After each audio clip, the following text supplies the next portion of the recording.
kemudian sekaligus informasi Pak Aziz Purwanto itu purna per 1 November 2022. Karena tanggal 7 kemarin beliau dilantik sebagai Direktur Politeknik, maka tanggal 6 beliau harus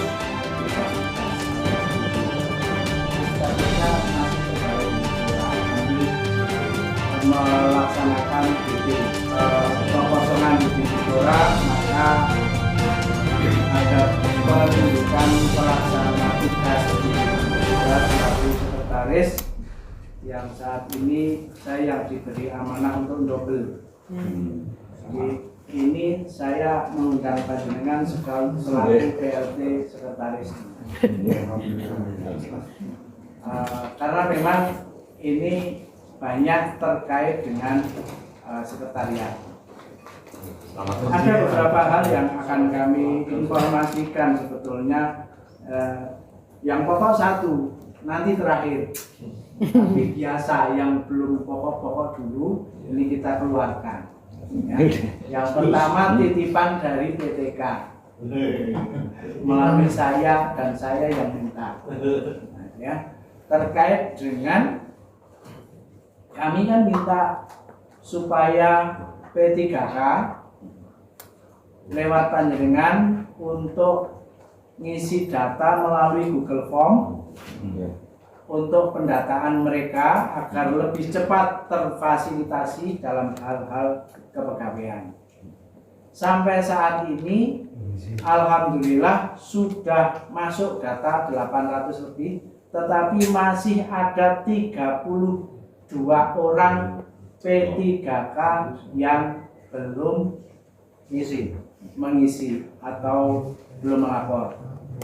Sehingga kami belum bisa menghitung yang 32 itu statusnya apakah dari umum, apakah dari K2A atau K2B atau non kategori. Masalahnya ini akan berkaitan dengan honor yang lain. Karena kalau tiba-tiba dikurangi 901 honorarium kesra itu loh, kesra bukan honor, kesra, tiba-tiba dikurangi dengan angka itu, ya nanti kebanyakan kalau sebagian ada yang dari umum, maka kami data. Karena kami tidak punya datanya yang secara resmi melalui akun atau data yang apa itu nggak punya, karena tidak punya akses. Oleh karena itu yang 32 itu saya nggak tahu di mana, tapi paling tidak panjenengan mengingatkan di unit kerja masing-masing bagi P3K yang SPMT-nya per 1 Juni 2022 supaya segera ngisi Google Form, masih ditunggu. Sama Pak Ibu. Terus yang berikutnya, ini kan sebentar lagi juga akan ada rekrutmen P3K lagi. Jadi P3K itu, mohon maaf sekali, P3K itu untuk kita yang memungkinkan diisi dari P3K itu hanya guru.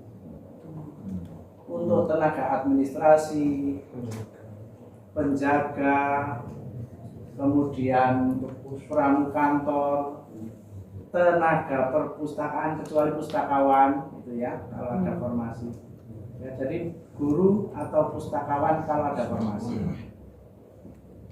Nah, tahun ini belum jelas tanggalnya, tapi ini saya baru mengikuti rapor karena daring bisa tinggal ke sini gitu. Tapi nanti ada yang mendengarkan ya. Nah, jadi tahun ini ada, cuman formasinya akan sesuai dengan kemampuan daerah masing-masing. Karena tidak mungkin mereka diangkat tidak dibayar. Formasinya akan menyesuaikan kemampuan keuangan daerah masing-masing. Padahal Menteri Keuangan itu kemarin menginstruksikan untuk belanja pegawai itu maksimal 30%. kalau di atas itu nanti akan kena apa ya, sanksi keuangan. Padahal badan kita sudah lebih dari 50%. Iya, ya biar dipikir bagi yang orang-orang yang ngurusi uang. Jangan pusing. Ya. Dan itu nanti kalau kemarin itu kan banyak teman-teman yang sebetulnya sudah seleksi, sudah masuk passing grade. Nah itu akan memperoleh prioritas. Sehingga kalau formasi yang nanti muncul di tahun ini sama sisa kemarin itu misalnya tetap dimunculkan dijadikan satu, kemudian jumlahnya itu lebih banyak yang sudah lulus passing grade kemarin, ya kemungkinan tidak ada tes. Kemungkinan ya. Artinya tinggal memasukkan formasi dari yang sudah passing grade, dan itu semua mutlak kewenangan di pusat. Karena mereka yang punya datanya, formasinya ada, orangnya siapa gitu ya. Nah, passing grade kan tentu ada yang apa ya, yang banyak di sini tahunya saya udah passing grade. Padahal misalnya passing grade yang satu dengan yang satu nilai A dan B, nilainya banyak yang B. Ya tentu menang yang B untuk masuk di formasi. Kalau formasi itu diperebutkan. Jadi, ya sebetulnya di kepala SMP kemarin sudah saya sampaikan, sebetulnya di tahun ini berdasarkan Permenpan RB, pelamarnya ada dua, ya. Pelamar prioritas dan pelamar umum.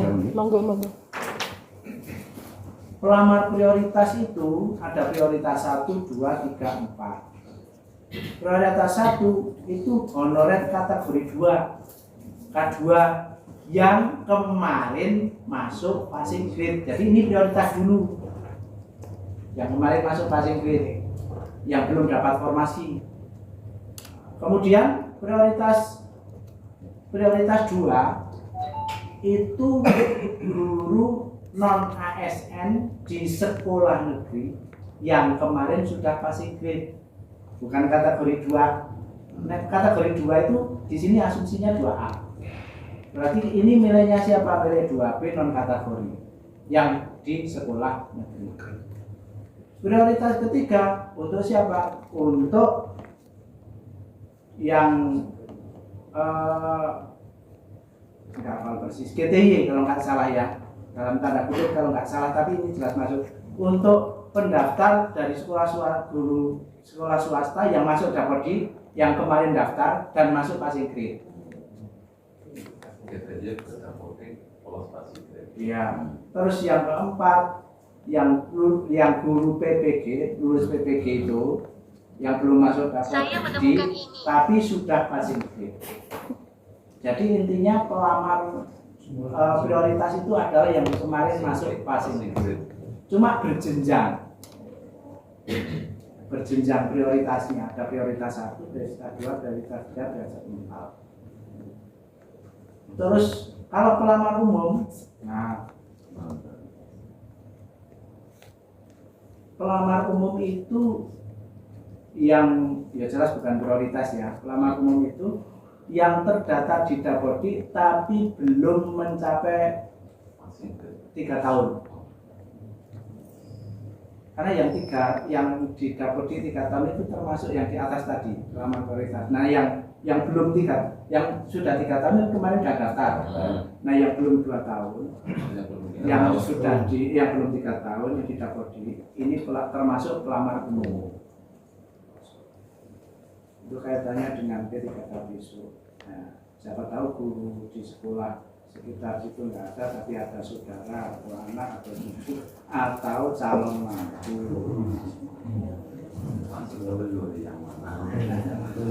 Untuk makan ulang bahwa. Nah, kemudian tadi kan kaitannya dengan itu ya. Kemudian makanya kemarin Pak Fasilitasi minta pendataan khusus untuk SMP juga. Nah, saat ini masih ada, ini pas sekolah kemarin yang belum ya.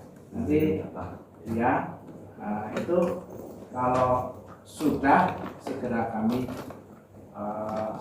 datanya kami kompilasi, kami analisis, maka termasuk yang double itu akan kami diskusikan dengan BPKD supaya bagaimana bisa didistribusi tetapi tidak melanggar ketentuan.